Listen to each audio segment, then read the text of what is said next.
confined, screened-in space. Where you see them out on street fairs, a lot of times they'll be open market. But technically, they're supposed to be screened in. So I was thinking like the. I think Charlie Benning's got 2 or 3 tent type. He's got like corn and then his kebabs. And if you think about it, he's got mosquito netting around all those except for like the serving window area and stuff. So. I have one question. Go ahead. Yeah. We have some like cantaloupe honeydew. Last year, customers really like it. This year, we tried to grow Juice. Yeah. They press melons, make juice out of it.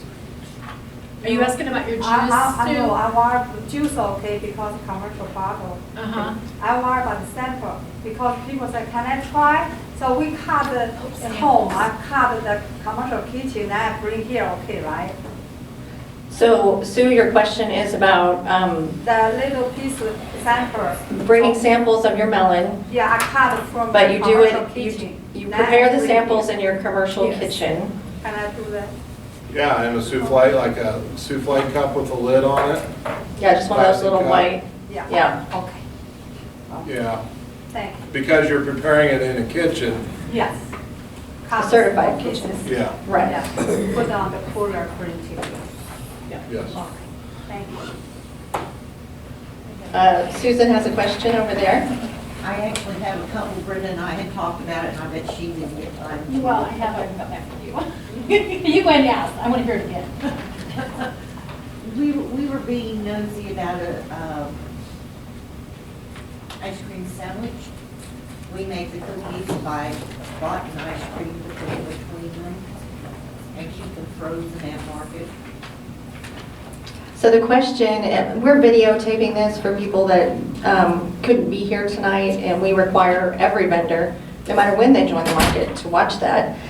So I'm going to repeat Susan's question for their benefit, which Susan asked.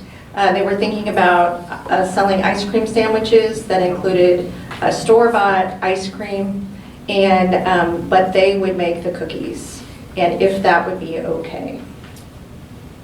No, it's a process. Now, if you had the, Went to a certified kitchen, would it be okay? yeah. Because we have a non-master market that has a certified kitchen. And again, just like we were talking about with salsa and stuff, we would just need to get everybody saying yes, that's where you're doing it at. I don't have a problem with it. You have a problem with it in as far as the market? If it's done in a kitchen, like a certified kitchen, that's licensed and inspected. And my other one, Brenda and I hadn't talked about, which is just something my husband and I have been talking about, was a dry dip mix. In other words, purchase spices and that type of thing mixed together and sold as a dip mix. And so the other question was about, they want to do dry dip mixes, and that they would purchase the spices and mix them together and sell them as a package. My thinking is we do allow that, but you do have to label it, promote the lease on your ingredients. We had done that Because 15 we've done- years ago. And it I was think we did okay. soup mixes now. We've done dip mixes too. Yeah, so that we have allowed because everything is a dry ingredient. I know you're still processing. It's kind of the fudging the rule a little bit because everything is non-potentially hazardous. And you label it from the most to the least on your ingredients. And then Go ahead, Susan. Then as a sample on it, we can do the same little cups. Yeah, it'd have to be. Are you wanting to make it up now? No, No, just a dry mix No, just where they dry can go mix. home and add a little to it. but people sample what that is. Yeah, like- little cup. Little souffle cup with a lid. Still has to try to probably put the most to the least what's in there. Hi, my name's Alan. I'm from Hi, Alan. Lake of the Ozarks. So I'm kind of new to this farmer's market thing. talking to a couple of people the last couple of months with my business.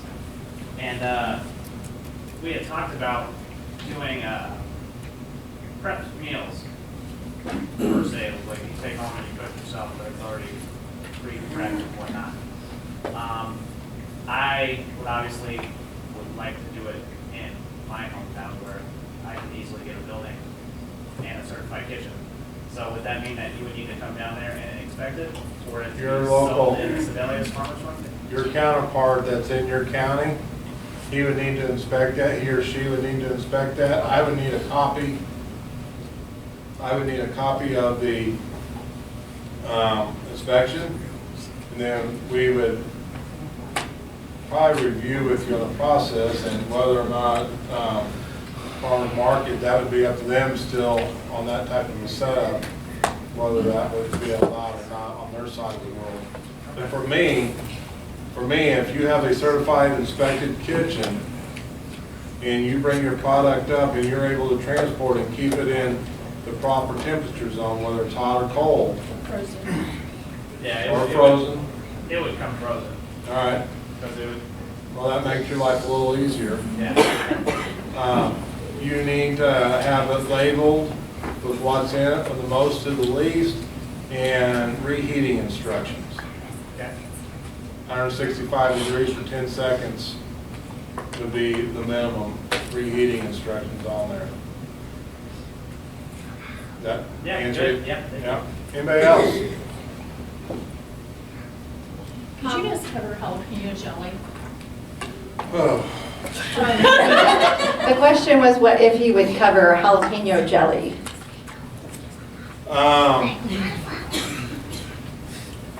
That one's really kind of across the board. As of right now, if the jalapenos are a pickled jalapeno that's been added to the jelly, we're good. If it's a raw jalapeno, I want to say no right now. We're still, in fact, I'm going to a meeting this week that hopefully we can identify that. According to this guideline, it's a no. Okay? And we discussed it, we have discussed that, blue in the face, and depending on, when I'm talking to the state FDA, depending on who I'm talking to, I'm getting answers like you're getting from me. You know, it kind of depends on who I'm talking to, on how they interpret that ruling. So we're going to make a decision on it and live by it, hopefully by this year. Okay. Thank you, Brenda, for that. You're so welcome. You'd be surprised how much we talk about jalapeno jelly. Very often. How about, since you and I've talked about this, how about sunflower seeds to eat? Confectionery sunflower seeds to eat? And what are the requirements to be able to do that? So there's a question about sunflower Because- seeds to eat. Confectionery sunflower seeds, you mean like covered in? Confectionery ones are the ones you buy at the store and Okay. you can eat. Okay. Otherwise, other ones are called oil seeds. Because we get into the cut ones from the vine process on this a little bit. I will tell you that we are going to discuss that, so plan them if you want. Sunflower seeds, pumpkin seeds, all those that you basically roast or dry. As it stands right now, it's one cut from the vine, so the head would not be able to be shelled. But are we going to maybe make an exception to that, like the soup mixes? There's a pretty good possibility, but I'm not saying yes at this point. I'm leaning hard. Paul. Thank you for leading. Well, just to follow along this, so if I buy a 25-pound box of sunflower seeds and I want to make sunflower seed butter, I can't do that? Now you got a kitchen though, right? See, that kitchen, that changes things for you. So I'll talk to you about that on the Because there's a huge demand for all these seed butters. If you have a certified inspected kitchen or licensed inspected kitchen, that changes a lot of things. Okay. Okay? And the kitchen doesn't have to be some, the ruling for a kitchen is it's supposed to be sealed off from living quarters. Technically, it's supposed to have its own entrance. It has to have, it's supposed to have 3 sinks, hand sink, a 3-basin sink for wash, rinse, sanitize, and it does need the drain boards for your dirty dishes and to let them air dry. And then you're supposed to have a utility sink. In every kitchen, every restaurant that we inspect, those are the first 3 things that we require them to have.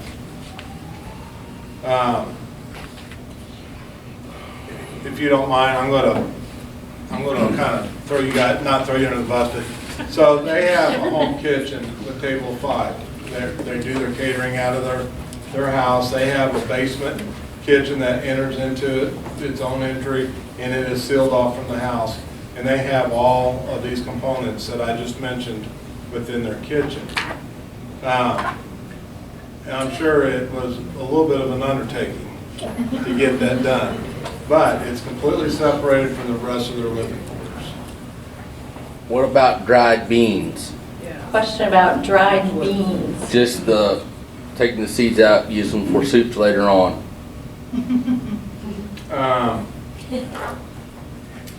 Of course, we get back to that 1 cup from the, I know. I tell you what, some of these on the dried beans, on the pumpkin, we need to get together on that and really sit down and look at it. I don't want to make any decision standing up here that I'm going to regret saying that. Sorry, we're But going to I make know where it you're think a little coming harder. from. I get where you're coming from. We just need to see, and like my deal is I want to say yes, but I got to make sure that I'm not going against something that I'm going to live with in the future.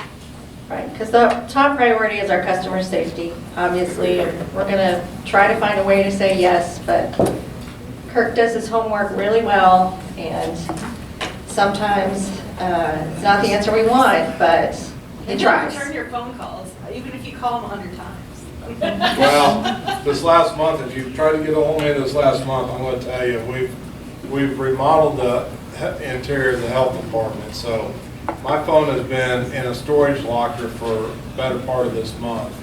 When I plugged it in, it lit up like a Christmas tree with all the messages. So I've been trying to get them run down. And then this week, tomorrow morning, I leave to go spend the rest of the week in a conference room in Springfield, attending seminars all week, sitting in a room like this, watching the screen like that. Which is so great. Oh, So yeah. great, yes. So anyway, any more questions? We've had some good ones. So Kirk, Amanda, you gonna do your chocolate covered critters this year?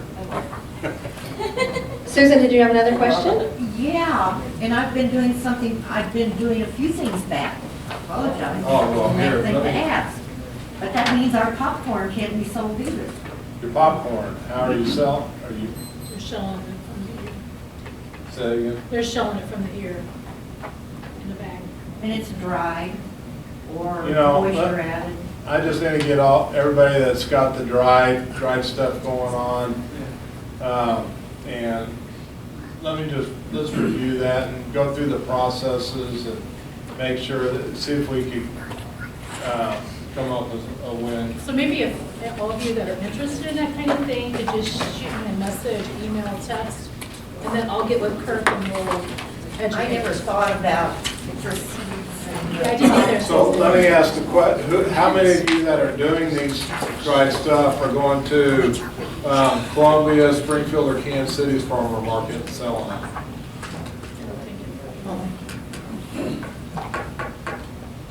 Well, the reason I said that is they have some pretty large markets, and I'm assuming that they've had to address some of these questions before. I'm always interested in what their viewpoint is on this stuff. So. Any others? Kirk, if you could just give an overview of the handouts you have here so that people know if they need to come up and get those Yeah, sure. following. Well, I haven't seen Oh, it for like did- years. Yeah, he went. Okay, very good. Well, never mind then, sorry. And Right these here. will be at my house if anybody wants them to open tonight, so. Thank you. Thank you, Kurt. Kirk.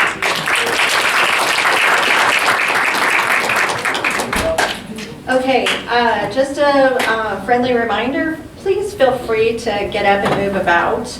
Obviously, we don't want you making a lot of noise, but we've got plenty of coffee, water, and treats over here, so make yourself comfortable, and we don't want you to feel like this truly is a torturous session. We try to keep it friendly and comfortable, and as brief as possible. So without further ado, I want to welcome Danielle Reddick from Weights and Measures. Flip over to your.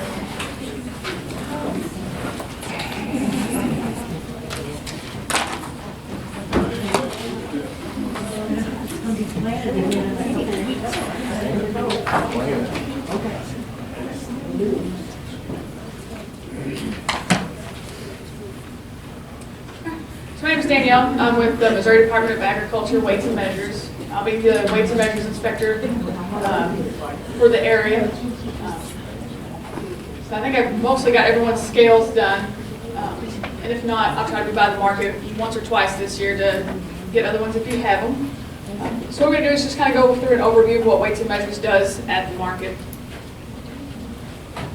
And for those of you who were here last year, it's going to be a little repetitive. It's the same presentation. So, with Weights and Measures in the farmer's market, the retail sale of fruits, vegetables, and other items are regulated by the Missouri Department, the Missouri Division of Weights and Measures. This includes all open-air markets and farmers markets, even though they are smaller, then the retail stores are only operate for part of the year.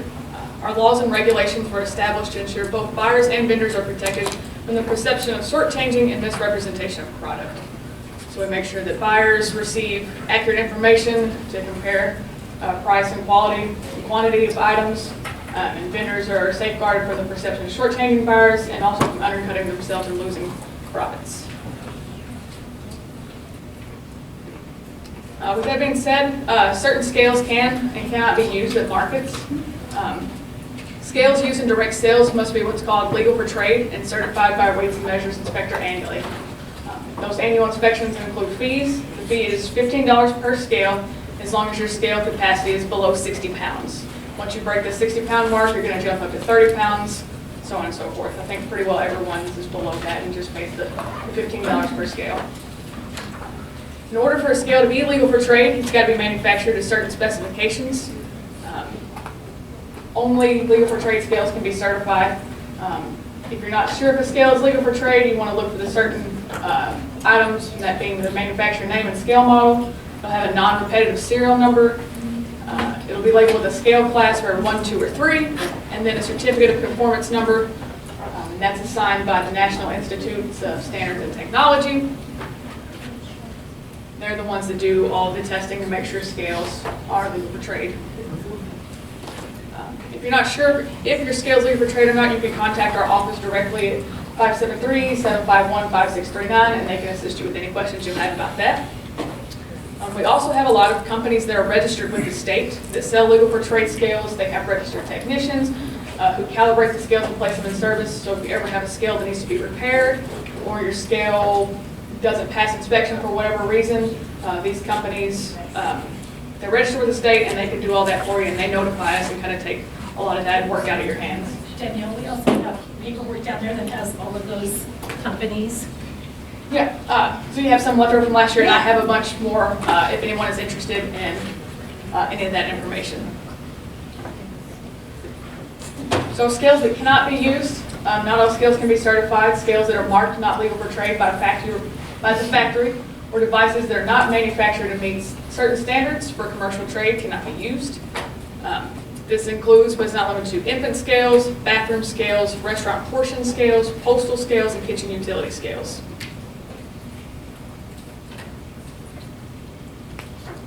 So prepackaged items. Prepackaged sales occur when you weigh a commodity beforehand and it's packaged with a quantity statement on it.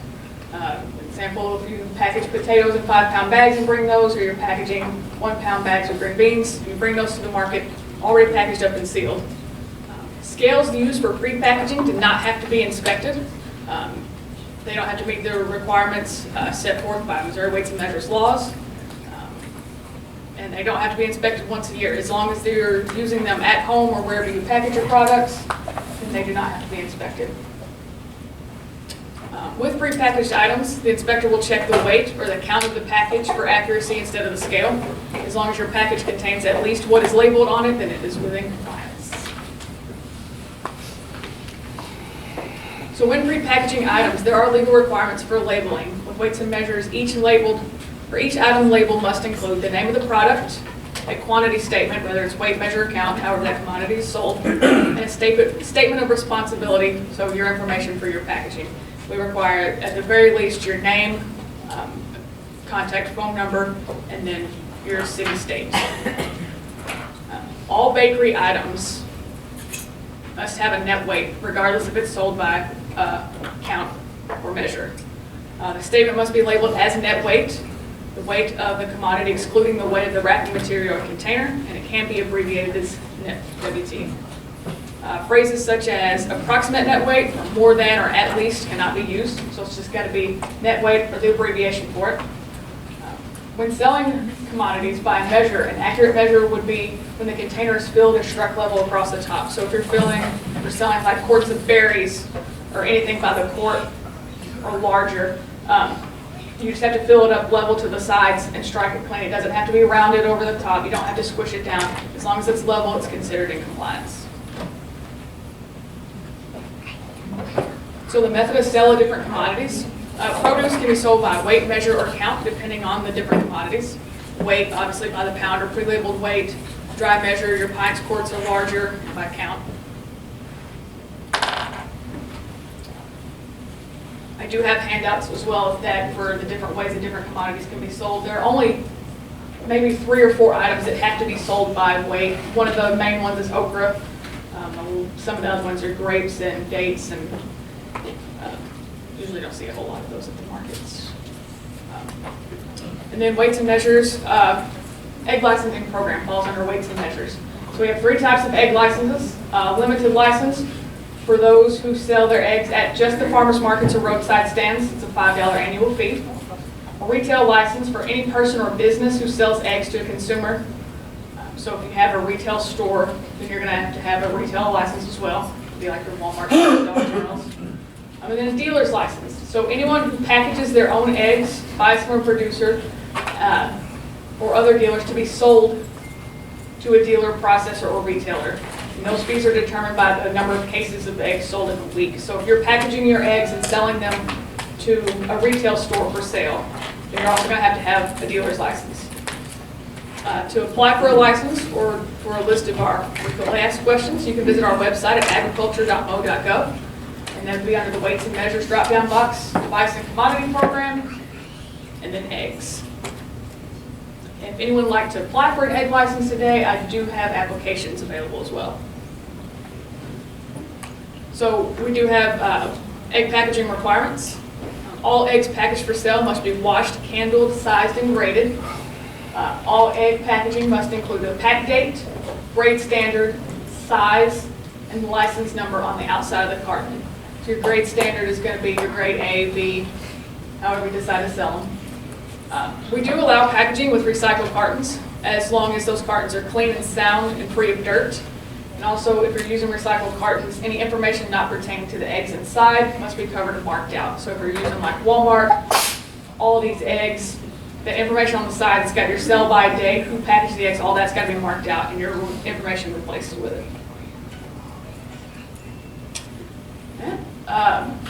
Our additional information and materials, our website is agriculture.mo.gov. We are in the Device and Commodity section of the Weights and Measures drop-down box. Our division telephone number, fax number, and 3 handouts if anyone's interested. And then my number, you can reach me at Monday through Thursday. And then our specific program, Device and Commodity Inspection, that's our email address to reach us directly. Does anybody have any questions? What's the weight requirement thing on the okra? So okra is one of the few products that has to be sold by weight. It cannot be sold by count or dry measure. So you're selling okra, it's got to be by the pound or prepackaged items. Yeah. I can sell my okra in like a quarter pint box. It has to be weighed. Yes, it has to be a weight. You can pre-package 1 pound bags if you don't want to sell it at this over the scale. So if you, wherever you're packaging before you come to the market, you can fill a bag, weigh your bags, and as long as they're 1 pound bags, mark them as 1 pound, and you can sell them like that. But it has to be by weight. Yep. What's special about okra other than other products, other produce? It is not just okra, but with okra, because of the size and the berries and the shape, it's hard to get an accurate read as far as like putting okra in a quart box.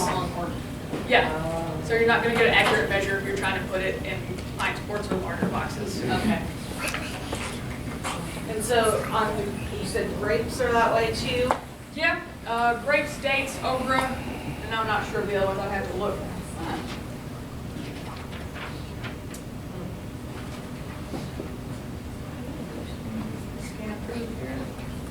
Loose Brussels sprouts, so Brussels sprouts that are not on the stalk. Dates, figs, grapes, melon, once it's cut into pieces if you're selling sliced melon. Okra. And those are it. Like I said, mostly it's just okra. You may see some grapes. A lot of people don't have figs and dates and sell at the market. You actually do have figs. Okay, well, those have to be sold by weight. Did you catch that, Sue? The figs have to be sold by weight. Oh, we have to wait. Yes, you have to weigh them on a scale, or you can weigh them and pre-package them in 1 pound, Yeah, half yeah, pound I bags. mean, all my ingredients. Yeah. Already done, half a pound, like Sure. 1,000, half a pound. Yeah, so if you can sell them by the each, but that bag has to be labeled with the weight, so half a pound bag. So I of still figs. needed, your license for the. No. Her scale needs to be certified. Okay. Not if she's pre-packaging it home before she Okay. comes to the market. Anybody else have any questions? Does anybody here today want to apply for an egg license? Okay. If you guys want to see me when we get finished up, I'll give you an application and everything for that. Question back there. The egg license was filled out in June of last year. When Yes. does it have to be renewed? You will receive whatever mailing address that you left as your correspondence. You'll receive one by mail to renew in May. Okay. And it will be, because your license will expire at the end of June, and they'll start issuing them at the beginning of June. So you'll receive it in May, and you can mail it in and renew it that way. So they don't have to do that. No.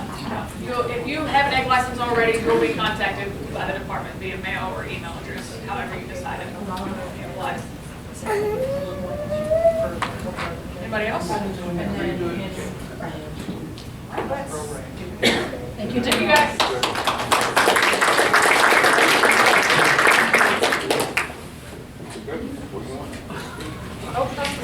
Okay, I think everybody should stand up and stretch, and any spouses that got drug along and didn't want to be here, maybe you could just step outside for a while. Not that that happened to anybody.